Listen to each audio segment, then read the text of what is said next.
കൂട്ടുകാർക്കും പുതിയ വീഡിയോയിലോട്ട് സ്വാഗതം. ഇന്നത്തെ പുതിയ വീഡിയോയിലൂടെ നമ്മൾ പഠിക്കാൻ പോകുന്നത് 10th സ്റ്റാൻഡേർഡിലെ ഫിസിക്സിലെ ഫസ്റ്റ് ചാപ്റ്ററായ സൗണ്ട് വേവ്സ് എന്ന ചാപ്റ്ററിലെ ഫോഴ്സ്ഡ് വൈബ്രേഷൻ ആൻഡ് റെസണൻസ് എന്ന ടോപ്പിക്കാണ്. നമ്മുടെ വീടുകളിൽ മിക്സി പ്രവർത്തിപ്പിക്കാറില്ലേ? മിക്സി ഓൺ ചെയ്യുമ്പോൾ സൗണ്ട് പ്രൊഡ്യൂസ് ചെയ്യുന്നു. അതുപോലെ തന്നെ മിക്സി വൈബ്രേറ്റ് ചെയ്യാറുമുണ്ടല്ലേ? മിക്സി ഓൺ ചെയ്യുമ്പോൾ മിക്സിക്ക് ഉണ്ടാവുന്ന ഫ്രീക്വൻസിനെയാണ് നാച്ചുറൽ ഫ്രീക്വൻസി എന്ന് പറയുന്നത്. ഈ മിക്സി മുഖേന മിക്സി വെച്ചിരിക്കുന്ന ടേബിളും കൂടി വൈബ്രേറ്റ് ചെയ്യുന്നുണ്ടല്ലോ. ഇതിന് പറയുന്നതാണ് ഫോഴ്സ്ഡ് വൈബ്രേഷൻ. ഫോഴ്സ്ഡ് വൈബ്രേഷൻ്റെ ഡെഫിനിഷൻ ടെക്സ്റ്റ് ബുക്കിൽ കൊടുത്തിരിക്കുന്നു.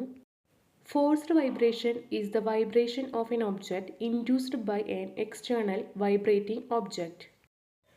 ഫോഴ്സ്ഡ് വൈബ്രേഷൻ പഠിക്കണമെങ്കിൽ നമുക്ക് നേരത്തെ പറഞ്ഞിരിക്കുന്ന എക്സാമ്പിൾ ഒന്ന് നോക്കാം. മിക്സി ഓൺ ചെയ്യുമ്പോൾ മിക്സിക്ക് സൗണ്ട് പ്രൊഡ്യൂസ് ചെയ്യാനും അതുപോലെ തന്നെ മിക്സി വൈബ്രേറ്റ് ചെയ്യാനും തുടങ്ങുന്നു. എന്നാൽ മിക്സി വെച്ചിരിക്കുന്ന ടേബിളോ, ആ ടേബിളിനും കൂടി വൈബ്രേഷൻ സംഭവിക്കുന്നു. ഈ ടേബിളിൻ്റെ വൈബ്രേഷനെ ഫോഴ്സ്ഡ് വൈബ്രേഷൻ എന്ന് പറയാം. സോ ഫോഴ്സ്ഡ് വൈബ്രേഷൻ എല്ലാവർക്കും മനസ്സിലായെന്ന് വിചാരിക്കുന്നു. ഇതിന് ഡെഫിനിഷൻ കറക്റ്റായിട്ട് പഠിച്ചിരിക്കുകയും വേണം.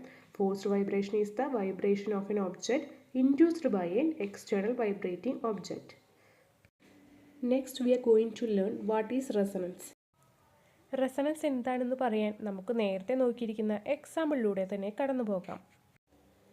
മിക്സി ഓൺ ചെയ്യുമ്പോൾ മിക്സി സൗണ്ട് പ്രൊഡ്യൂസ് ചെയ്യുന്നു, അത് വൈബ്രേറ്റ് ചെയ്യുന്നു.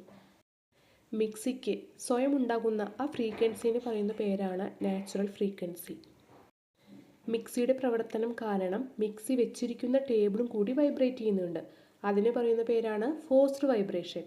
ഈ നാച്ചുറൽ ഫ്രീക്വൻസിയും ഫോഴ്സ്ഡ് വൈബ്രേഷനും ഈക്വൽ ആവുകയാണെങ്കിൽ അതിനെയാണ് എന്തെന്ന് പറയുന്നത്? റെസണൻസ് എന്ന് പറയുന്നത്. സോ നമുക്ക് അതിൻ്റെ ഡെഫിനേഷൻ ഒന്ന് പഠിക്കാം. If the natural frequency of the forcing object and that of the forced object are equal, the objects are said to be in resonance. The objects undergoing resonance will vibrate with maximum amplitude. ഇന്നത്തെ ക്ലാസ്സിലൂടെ നമ്മൾ സിമ്പിളായിട്ടുള്ള ടോപ്പിക്കാണ് പഠിച്ചിരിക്കുന്നത്.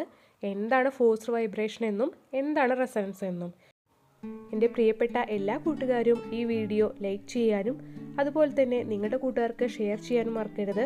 നമ്മുടെ ഈ channel subscribe ചെയ്യാത്തവർ എല്ലാവരും subscribe ചെയ്ത് ചാനലിനെ സപ്പോർട്ട് ചെയ്യുകയും വേണം. അപ്പോൾ നമുക്ക് നെക്സ്റ്റ് വീഡിയോയിലൂടെ കാണാം. Thank you.